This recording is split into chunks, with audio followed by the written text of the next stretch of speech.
Daddy.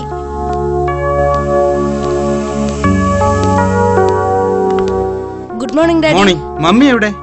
Mummy ബാങ്കിൽ പോയിരിക്കുക.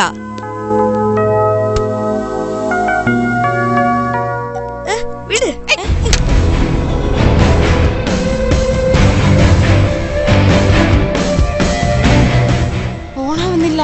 ഇനി എന്ത് ചെയ്യും?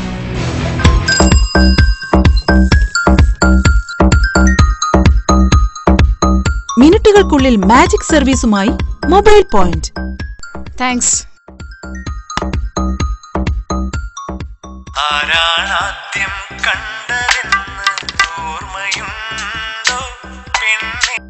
ഹലോ, നീ ഇപ്പൊ എവിടെയാ? മൊബൈൽ പോയിന്റിന് thanks. Mobile point Pazhamangadi Ganapathi ക്ഷേത്രത്തിന് സമീപം, തിരുവനന്തപുരം. ഞായറാഴ്ചകളിലും ഞങ്ങൾ തുറന്നു പ്രവർത്തിക്കുന്നു. നിങ്ങളുടെ വിശ്വാസമാണ് ഞങ്ങളുടെ വിജയം.